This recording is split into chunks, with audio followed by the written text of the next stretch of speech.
100ാം വാർഷിക നിറവിലേക്ക് ചുവടുവെച്ച് Chalissery government LP school മുറ്റം കട്ടവിരിക്കൽ പണികൾ തുടങ്ങി. 100ാം വാർഷികാഘോഷങ്ങളുടെ ഭാഗമായാണ് ജനകീയ പിന്തുണയോടെ ചാലിശ്ശേരി ഗവൺമെന്റ് LP സ്കൂളിൽ മുറ്റം കട്ടവിരിക്കൽ പണികൾക്ക് തുടക്കമായത്.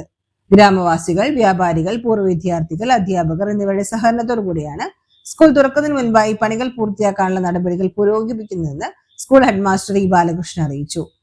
ചാലിശ്ശേരി ഗ്രാമത്തിന് അറിവിന്റെ ആദ്യാക്ഷരം പകർന്നു നൽകിയ ഗവൺമെന്റ് LP സ്കൂൾ ചാലിശ്ശേരി അതിന്റെ 100ാം വാർഷികം പിന്നിടുകയാണ്.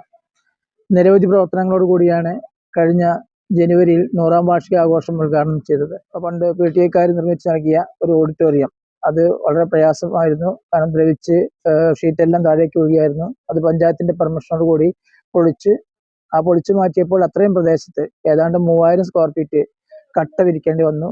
ഈ ഓപ്പണിങ്ങോട് കൂടി കട്ട വിരിച്ചില്ലെങ്കിൽ കുട്ടികൾ വരുമ്പോൾ അവിടെ വഴുക്കി വീഴാനും അപകടം ഉണ്ടാവാനും സാധ്യതയുണ്ട്. അതുകൊണ്ട് നല്ലവരായ നാട്ടുകാർ അവിടെ കട്ടവിരിക്കാൻ ആവശ്യമായ സാമ്പത്തിക സഹായം തന്നിരിക്കുകയാണ്. പൂർവ്വ വിദ്യാർത്ഥികൾ സ്കൂളിന് നൽകിയ ഓഡിറ്റോറിയം കാലപ്പഴക്കത്തെ തുടർന്ന് അപകടാവസ്ഥയിലായതിനാൽ പഞ്ചായത്ത് അനുമതിയോടെ അത് പൊളിച്ചു മാറ്റിയാണ് പുതിയ സ്കൂൾ മുറ്റം ഒരുക്കുന്നത്. ഏകദേശം 3000 ചതുരശ്രടി സ്ഥലത്താണ് കട്ടവിരിക്കൽ നടക്കുന്നത്. മുൻപ് സ്കൂളിന് പുതിയ കെട്ടിടം തുക അനുവദിച്ചപ്പോൾ സ്ഥലപരിമിതി വലിയ വെല്ലുവിളിയായി മാറിയിരുന്നു. തുടർന്ന് സ്കൂളിനെ സ്നേഹിക്കുന്ന നാട്ടുകാരിൽ നിന്ന് ഏകദേശം 20 ലക്ഷം രൂപ സമാഹരിച്ച് ആവശ്യമായ 7 സെന്റ് സ്ഥലം സ്വന്തമാക്കി. പൊതുവിദ്യാഭ്യാസ വകുപ്പ് അനുവദിച്ച 1,20 ലക്ഷം രൂപ ചെലവിൽ നിർമ്മിച്ച 2 നില കെട്ടിടം ഫെബ്രുവരി 10 മന്ത്രി MP രാജേഷ് സ്കൂളിന് സമർപ്പിച്ചു.